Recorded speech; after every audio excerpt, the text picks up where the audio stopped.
Hello friends. तो आज इस वीडियो में हम पढ़ेंगे one of the medicine of homeopathic materia medica, that is ipecac, जिसका कि पूरा नाम है एपिकॉकवाना। कॉमन नेम है उसका एपिकॉक प्लांट और एपिकॉक भी बोलते हैं। फैमिली है इसकी रूबिएसी। तो पहले इसका एपिकॉक प्लांट देख लेते हैं हम कैसा होता है। तो इसका प्लांट जो है कुछ इस टाइप का होता है। अब इसकी बात करें कि कौन सा पार्ट यूज़ किया जाता है होम्योपैथिक ड्रग बनाने के लिए, तो वो होता है ड्राइड रूट एंड राइजोम,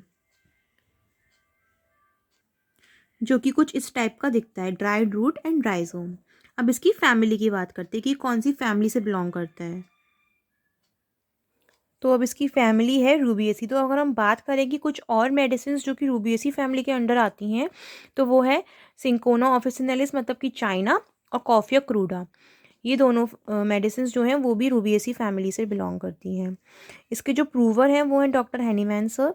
और जो मियाज़ में जिसके अराउंड ये वर्क करती है वो है सोरा। सोरा मियाज़ में के अराउंड ये वर्क करती है। अगर इसकी थीम की बात करें, मतलब कि जो मेनली ये मेडिसिन किस लिए वर्क करती है, मेनली मतलब इसका इफेक्ट सबसे अच्छा किस चीज़ पर है, तो हेमरेजेस पर इसका इफेक्ट अच्छा है, जीआईडी पर, गैस्ट्रोइंटेस्टिनल ट्रैक्ट पर, और रेस्पिरेटरी सिस्टम में। इसकी जो मेन बात है हेमरेजेस की, वो ये है कि जितने भी जो हेमरेजेस होंगे इसके, वो ब्राइट रेड कलर के होंगे। इसका जो मार्क्ड सिम्टम है ये ब्राइट रेड। जितने भी, अगर हम बात करें कि जो बॉडी के हमारे ऑरिफिसेस होते हैं वहाँ से अगर कोई भी हेमरेज हो रहा है जो कि ब्राइट रेड कलर का है, तो we can think about ipecac. Now हम बात करते हैं इसके जनरल सिम्टम्स की, मतलब फिजिकल जनरल्स की।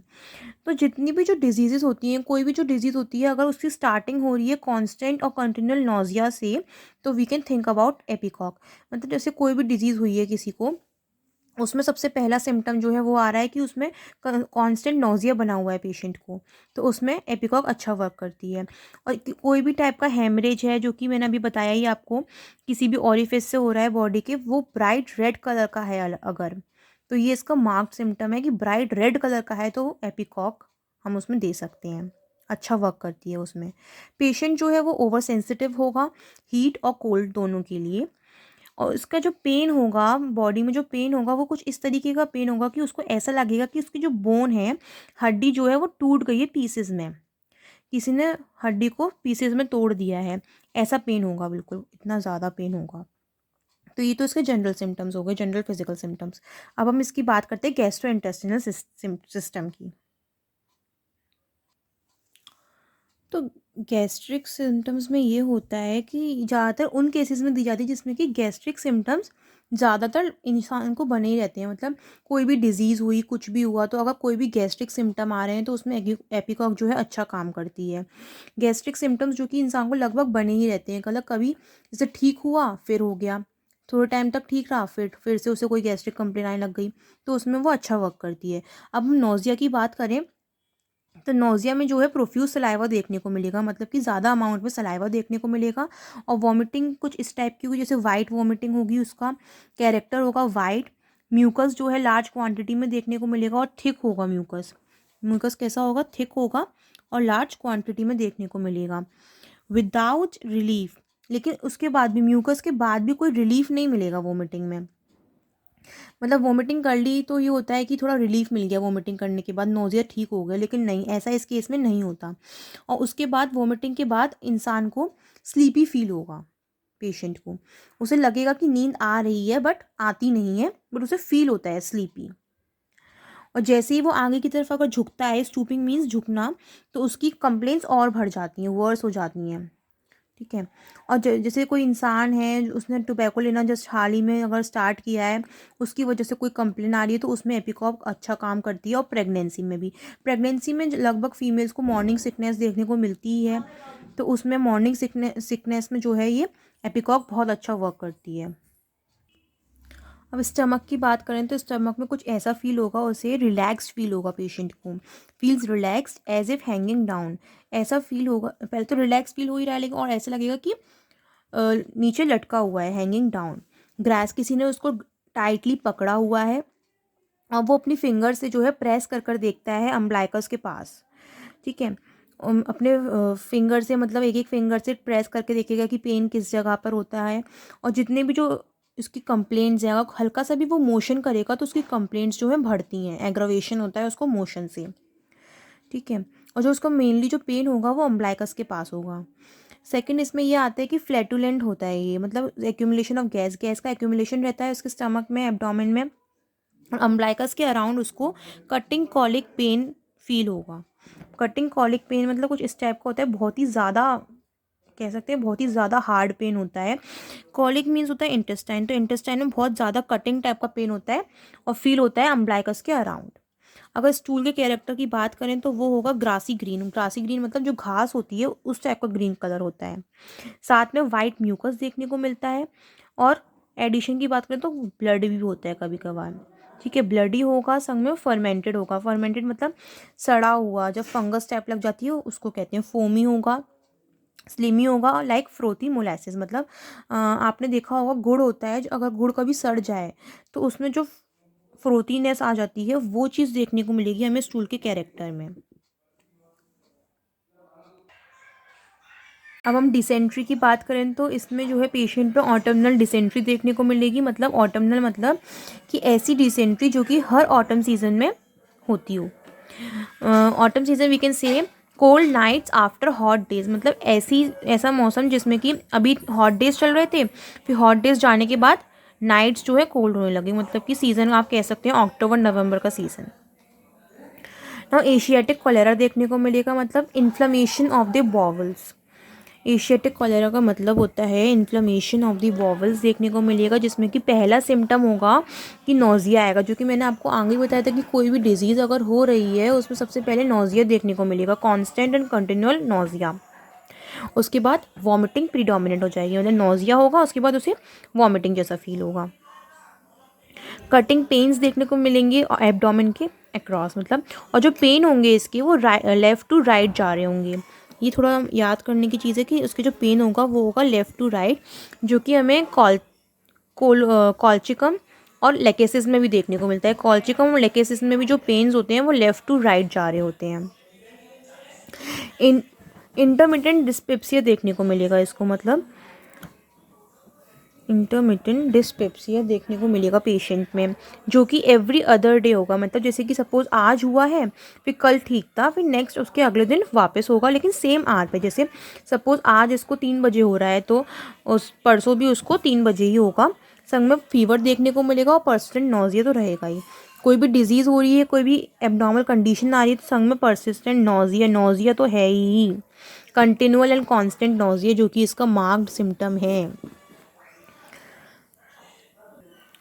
इंटरमिटेंट डिस्पेप्सी मतलब इनडाइजेशन, उसको इनडाइजेशन की प्रॉब्लम रहेगी, डाइजेशन उसका सही से नहीं हो रहा होगा, जो कि उसको मैंने आपको बताया कि हर अदर डे होगा सेम आर पर। अब हम बात करते हैं फीमेल रिप्रोडक्टिव सिस्टम की।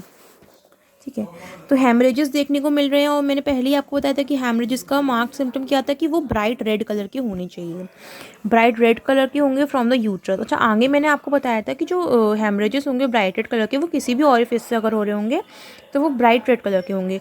तो ऑरिफिस मतलब मैं शायद आपको बताना भूल गई थी, तो ऑरिफिस मतलब होता है ओपनिंग। हमारी बॉडी में जितनी भी ओपनिंग्स हैं वो कहीं से भी हो सकता है, जैसे कि सपोज माउथ से, नोस्ट्रिल से, ईयर से हो सकता है, एनल कैनाल से हो सकता है, जितने भी ओपनिंग्स हैं। तो यहाँ पर तो फीमेल की बात हो रही है, तो यूट्रस से अगर हो रहा है तो ब्राइट रेड कलर का होगा, क्लॉटेड होगा, प्रोफ्यूज होगा मतलब कि ज़्यादा अमाउंट में होगा, हैवी हो सकता है, ऑप्रेस ब्रीदिंग भी हो सकती है उसके टाइम पर, मतलब उसकी ब्रीदिंग में भी प्रॉब्लम आएगी इसके संग संग। और ब्रीदिंग में प्रॉब्लम जब आ रही है जब उसमें स्टिचेस लगाए गए हैं नेवल से यूट्रस पर, जैसे कि हम कह सकते हैं कंडीशन, जैसे कि अगर उसकी डिलीवरी वगैरह हुई है या फिर हिस्टेरेक्टॉमी हुई है, सर्जिकल रिमूवल किया गया है यूट्रस का, तो उस केस में नेवल से यूट्रस तक के स्टिचेस लगाए जाते हैं। उस केस में जो है ब्रीदिंग की प्रॉब्लम देखने को अगर मिल रही है, डिप्रेशन मिल रहा है ब्रीदिंग में, तो ipecac is the best medicine. Now हम बात करते हैं रेस्पिरेटरी सिस्टम की।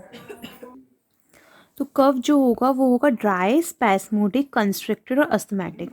मतलब जो कफ हो रहा है वो कंस्ट्रिक्शन की वजह से हो रहा है। कंस्ट्रिक्शन जैसे किसी में भी हो सकता है, आपका विंड पाइप में हो सकता है, ट्रैकिया में हो सकता है, ईसोफेग किसी में भी हो सकता है, जिसकी वजह से कफ की प्रॉब्लम आ रही है और पेशेंट जो है अस्थमैटिक है, मतलब ब्रीदिंग इश्यूज उसे रहते हैं। डिफ़िकल्टी होती है ब्रीदिंग में, इवन फ्रॉम लीस्ट एक्स अगर मतलब हल्की सी भी वो अगर एक्सरसाइज कर लेता है, जैसे सपोज उसने 2 बार स्टेयर्स ऊपर नीचे चढ़ लिए, तो भी उसे ब्रीदिंग में प्रॉब्लम होने लग जाएगी। वॉयलेंट डिस्पनिया मतलब वही होता है डिफ़िकल्टी इन ब्रीदिंग, बहुत ज़्यादा डिफ़िकल्टी होगी ब्रीदिंग में विद वीजिंग साउंड। तो वीजिंग साउंड होती है कुछ इस टाइप की, जैसे कि सपोज़ आपने देखा होगा कभी, अगर पाइपलाइन में पानी आ रहा है और कभी कभी जो पानी है कहीं पे कंस्ट्रिक्ट हो रहा है, कहीं पे उसका ऑब्स्ट्रक्शन हो रहा है, तो वो अटक अटक के आता है, तो वो वाली जो आवाज़ होती है उसे रेटलिंग साउंड कहते हैं। तो वही वाली साउंड को बोलते हैं वीजिंग साउंड। वीजिंग मतलब वही रेटलिंग साउंड। ठीक है। अब वूपिंग कफ देखने को मिल रहा है। वूपिंग कफ होता है काली खांसी भी बोलते हैं इसको, हिंदी में बोलते हैं काली खांसी वूपिंग कफ को। तो इसमें जो होगा चाइल्ड, उसकी जो है ब्रेथ लॉस हो चुकी होगी, जितनी उसकी सारी पूरी जो है सांस लेने की क्षमता होगी वो बिल्कुल भी नहीं ले पाएगा, जिसकी वजह से उसे सफोकेशन तो फील होगा ही।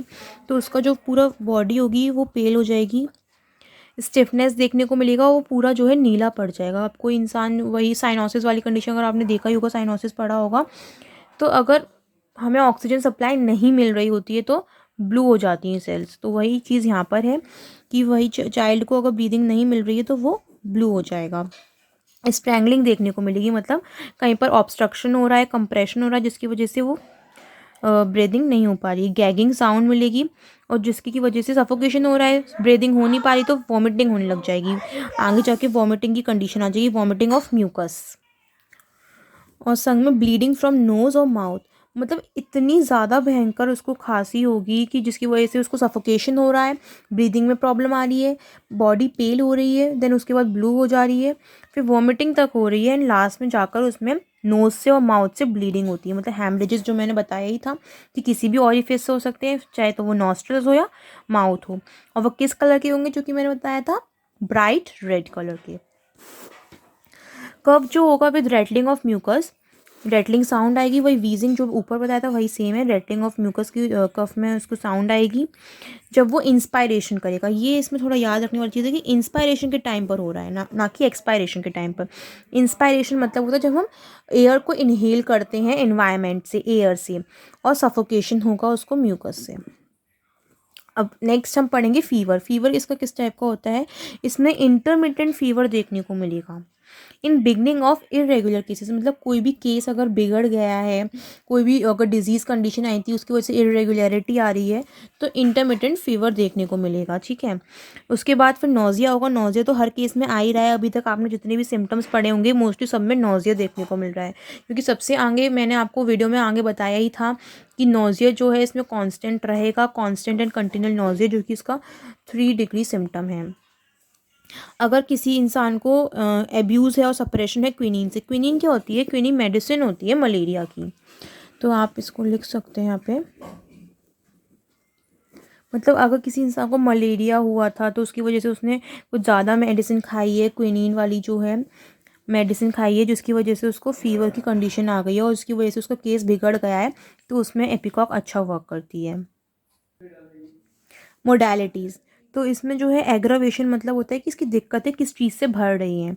तो विंटर सीजन, अगर ड्राई सीजन आ रहा है, विंटर सीजन आ रहा है, जो कि बताया था डिसेंट्री में, ऑटर्मिनल डिसेंट्री देखने को मिल रही थी, तो उसमें इसकी दिक्कतें बढ़ रही हैं। वार्म इन्वायरमेंट है, अगर मॉइस्ट कंडीशंस है, ड्राई और मॉइस्ट कंडीशंस, तो उससे बढ़ रही है। साउथ विंड्स जो है जनरली अक्टूबर नवंबर के टाइम पे चलती हैं, तो तभी इसकी मोस्टली कंडीशंस बढ़ती हैं, और वो अगर हल्का सा भी मोशन कर रहा है तो उससे उसे दिक्कत हो रही है। और ज़रूरी नहीं है कि आपको एग्रावेशन में यही सारी चीज़ें लिखनी है, अगर आपने पूरी मेडिसिन अच्छे से पढ़ी तो आपको पता ही होगा कि उसकी दिक्कतें कब कब बढ़ रही हैं पेशेंट की और कब कब उसे थोड़ा आराम मिल रहा है। तो इसलिए मोस्टली इसमें तो एग्रावेशन ही देखने को मिले हैं। तो जैसे कि आप देख सकते हैं इसमें स्टूपिंग से भी उसको एग्रावेशन हो रहा था, कि हमने पढ़ा था आगे कि हल्का से भी अगर वो स्टूपिंग करता है, अगर झुकता है आगे की तरफ, तो उसकी दिक्कतें बढ़ती हैं। तो इस वीडियो में इतना ही था। अगर आपको समझ में आया हो तो मुझे बहुत अच्छा लगेगा। Thank you so much for watching this video.